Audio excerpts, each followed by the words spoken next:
Hi, my name is Donald Marshall and I am a kidney cancer survivor. It probably really started, although the journey started when I got the diagnosis in 2012, it probably really started in the middle of 2010. A house move at that time caused me to register with a new GP, and of course you have a medical when you start with a new surgery. So they're asking all sorts of questions, and one of the things I happened to mention was that I'd had this very annoying persistent cough. By that time I must have had it for about 4 or 5 years and never really done anything about it. And associated with that there was some breathlessness, which really, I mean, I couldn't walk to the end of the road without being totally out of breath. And I mentioned these things. And they also did blood pressure tests, which showed my blood pressure to be way up. I think it was 190 over 110 or something like that. It was extremely high. So the doctor did some checks, listened to my chest, took some blood, sent them all away, and gave me some inhalers. She assumed it was going to be some form of asthma and medication to get my blood pressure down. But after a year and a half, I was beginning to realise that these inhalers weren't really doing anything. The cough was still there. It was probably getting worse. And the breathlessness was definitely getting worse. It was quite extreme. So they eventually decided to send me to the respiratory clinic at the local hospital. So I went there. They did loads of tests again. What they call them, spirometry tests, I think they're called, where they check your lung functions and so on. But all these proved to be okay. The only thing they could really see was that I wasn't being able to fully inflate my lungs, and they couldn't quite understand that. So they sent me for a CT scan, went there and then straight after the clinic, and they said they'd send me a letter with the results. So that eventually got a letter through from them saying that this particular CT of my chest had shown an abnormality in one of my kidneys. And they were going to refer me to the urology department, who would then arrange for a further CT scan a bit lower down, which they did. So that brings us back to 2012, November 2012. I was sitting in front of my consultant, waiting to get the results of this CT scan of my abdomen.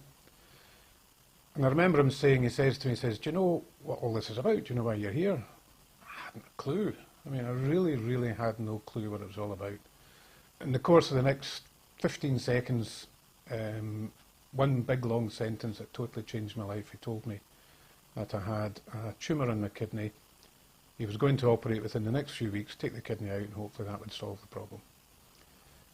Now, I just found myself sort of staring at things on his desk, and I mean, he'd said a whole load of words, but it was just that one word, tumour, that I heard, and I just couldn't quite, grasp it, because I just wasn't expecting it.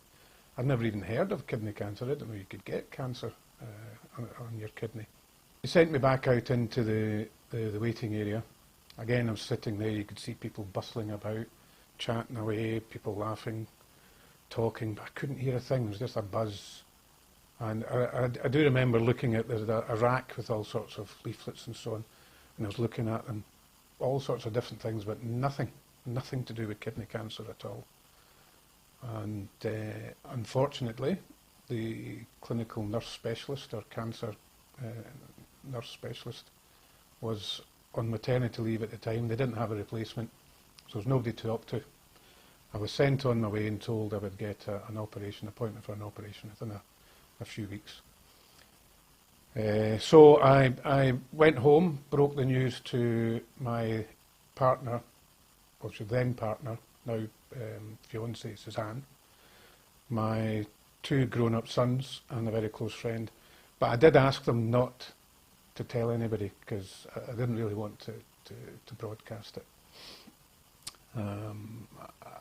I just felt I didn't want to fuss. I always tend to think that folk have got enough problems in their own lives without having to worry about other people. So I just asked them just to keep it a secret just now. Well, of course, I soon realised that was a very selfish thing to do, because especially in Suzanne's position, it meant that she had nobody to talk to. She was burdened with the same information, but she had nobody to talk to. So obviously I'd changed that and said to them, of course you can talk to folk about it. But again, I'd still not rather broadcast it. And I still tend not to broadcast it, says he sitting here telling this story.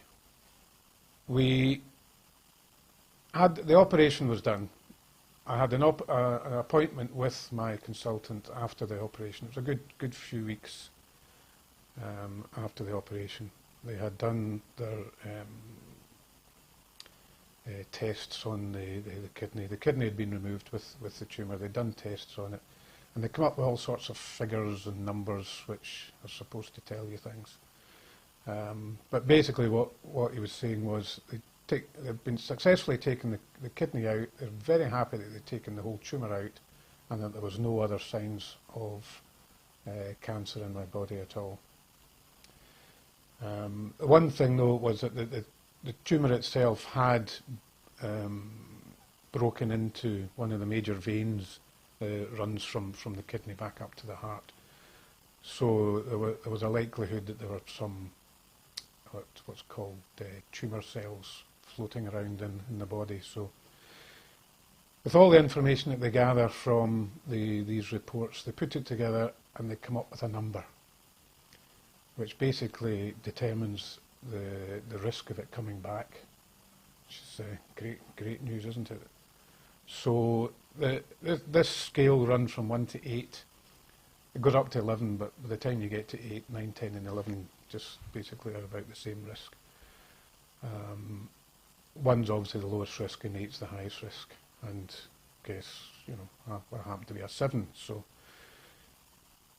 the way I look at it, it was described to me is that if there were 10 people, of 10 people who were in the exact same situation as me, who were completely clear of cancer after the operation, at this stage I'm at now, which is about 3 years, I'm one of 4 out of these 10 who are still clear.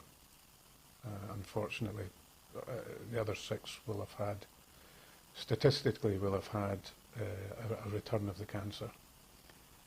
In a couple of years' time, when I get to 5 years clear, I'll be one of 3 out of 10, and when I get to 10 years, I'll be one of 2 out of 10, so kind of hoping I stay on that side of things. For the last 3 years, I've been getting scanned every 6 months, and it's been clear every time. I know the risks that that it may still come back, but it's not looking that way at the moment. You find yourself in a wee quiet moment, just sort of thinking to yourself, why am I okay, and why are these guys unfortunately having so much problems? Is it going to come back? What's that wee pain in my back or on my leg? Is that connected to it? You've got all these things that just go through your mind, and it can be a very lonely place to be sometimes, because on the outside, you look fit, healthy, and happy. Okay, 2 out of 3 aren't too bad. And if I remember my cough and breathlessness, well, that's all gone now. I have since learnt that the toxins given off by the tumour can cause irritation in the lungs, which gives you a cough, which through time can really get quite severe.